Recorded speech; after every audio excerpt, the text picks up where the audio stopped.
A segunda carta de Paulo aos Tessalonicenses. Não muito tempo após Paulo ter escrito a primeira carta aos Tessalonicenses, ele recebeu um relato sobre os cristãos de Tessalônica, e que os problemas que ele havia abordado naquela carta não só continuaram como tinham piorado. As perseguições se intensificaram e os cristãos tessalonicenses estavam confusos e assustados a respeito da volta de Jesus. Então Paulo enviou essa breve carta que foi planejada para 3 sessões e abordava os 3 problemas dessa igreja. Primeiro, Paulo oferece uma esperança no meio da perseguição contínua. Em seguida, ele oferece clareza sobre a chegada do dia do Senhor. E, finalmente, ele apresenta um desafio específico às pessoas ociosas que se recusavam a trabalhar em serviços normais. O fim de cada uma dessas sessões é claramente marcado por uma breve oração final. Paulo começa a carta com uma oração de agradecimento ao amor e à fidelidade contínua dos tessalonicenses e especialmente à sua resistência. Ele ficou sabendo que os seus vizinhos gregos, romanos e até mesmo os judeus intensificaram a perseguição a esses cristãos. Eles são uma minoria religiosa enfrentando uma opressão violenta e Paulo se preocupa com a possibilidade deles desistirem de Jesus caso a opressão piore. Então Paulo relembra-os, como fez na primeira carta, que o sofrimento deles por causa da sua associação com Jesus é uma maneira de participar do reino de Deus. Jesus se tornou rei através do seu sofrimento na cruz, e os seus seguidores mostrarão a sua vitória sobre o mundo imitando a paciência de Jesus e a sua resistência à não-violência. Paulo também relembra-os que isso não durará para sempre, pois quando Jesus retornar, ele trará sua justiça sobre aqueles que os oprimiram e que derramaram o sangue dos inocentes. Especificamente, ele diz que a punição deles é serem banidos da presença do Senhor e da glória de seu poder. Aqui, Paulo não especula sobre o destino dos que negam Jesus, exceto ao dizer que, ao longo de suas vidas, eles não queriam nada com Jesus e, no final das contas, eles conseguiram o que desejavam, uma distância no relacionamento com seu Criador e Rei. E, para Paulo, essa é uma tragédia final. Optar pela distância de Jesus, que é a fonte de toda vida e amor, é abraçar a própria ruína. Ele conclui esse raciocínio orando para que Deus use o sofrimento para promover uma profunda mudança de caráter dentro deles, para que assim as suas vidas tragam honra ao nome de Jesus. Em seguida, Paulo continua abordando um problema específico relacionado ao retorno de Jesus e ao dia do Senhor.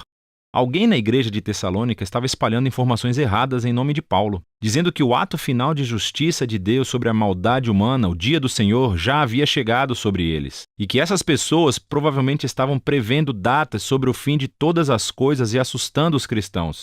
E você pode entender por quê. Devido à intensa perseguição, eles se sentiam vulneráveis quando alguém afirmava que Jesus já havia retornado como um ladrão na noite. Eles pensavam que tinham sido deixados para trás e que talvez ele tivesse abandonado os tessalonicenses em seu sofrimento. E esse tipo de conversa realmente irrita Paulo. Isso está deturpando os seus ensinos. O retorno de Jesus nunca deve inspirar medo, mas sim esperança e confiança. Paulo os lembra de tudo que ele ensinou sobre o retorno de Jesus quando esteve na cidade e faz um breve resumo aqui. É realmente muito breve. Esse parágrafo conta com muitos enigmas e problemas de interpretação. Contudo, o que está claro é que ele cita o famoso tema dos profetas Isaías e Daniel, de que os reinos deste mundo continuarão produzindo governantes que se rebelarão contra Deus, como Nabucodonosor e o rei do norte fez no passado. Esses líderes exultavam-se à autoridade divina e, para Paulo, esses antigos reis e profecias nos davam imagens. Eles estabeleceram um padrão que ele viu se concretizar nos impérios romanos durante a sua própria vida, com Calígula e Nero, e ele previa que isso fosse se repetir. Essa história culminaria com um governante rebelde fortalecido pelo próprio mal. Alguém que causará o caos e a violência no mundo de Deus, mas não para sempre. Ao retornar, Jesus enfrentará o rebelde e todos os que praticam o mal e libertará o seu povo. Portanto, o argumento de Paulo aqui foca em não alimentar a especulação apocalíptica de futuros leitores, mas sim consolar os tessalonicenses. Ele recorda os ensinos de Jesus em Marcos capítulo 13, que dizem que os eventos antecedentes ao retorno de Jesus serão muito públicos e óbvios. Sendo assim, eles não precisam temer ou se preocupar em serem deixados para trás, mas precisam permanecer fiéis até que Jesus venha salvá-los. Então, na sua oração final, ele pede a Jesus e ao Pai que confortem e fortaleçam os tessalonicenses para que permaneçam fiéis ao caminho de Jesus, o que leva Paulo ao último tópico. É um desafio para os ociosos, o que não significa somente preguiçoso. Isso se refere às pessoas irresponsáveis e que se recusavam a trabalhar e ganhar seu sustento, resultando em vidas pessoais caóticas.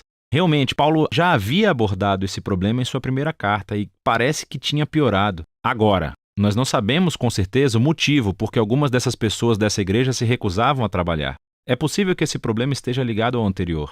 Talvez algumas pessoas tenham pensado que se Jesus iria voltar em breve, eles poderiam abandonar os seus empregos e voltar à vida normal. Entretanto, é mais provável que Paulo estivesse abordando um problema relacionado a uma prática da cultura romana denominada patronagem.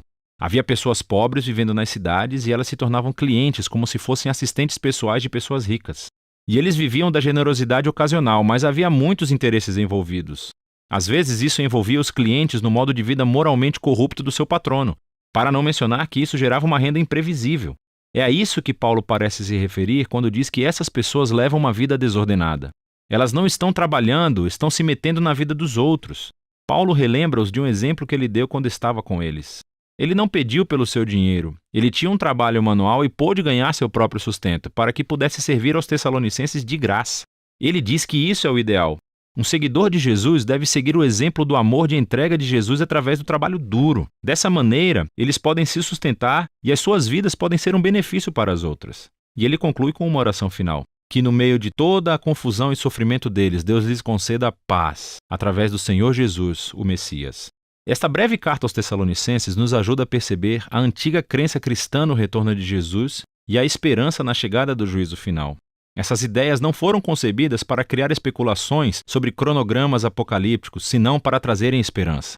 Elas inspiram a fé e a devoção a Jesus, especialmente para os cristãos perseguidos que enfrentavam oposição violenta. E assim, para as próximas gerações de cristãos, estando eles sob perseguição ou não, essa carta nos lembra de que aquilo em que você coloca a sua esperança molda a vida que você vive. E é disso que se trata a segunda carta aos Tessalonicenses.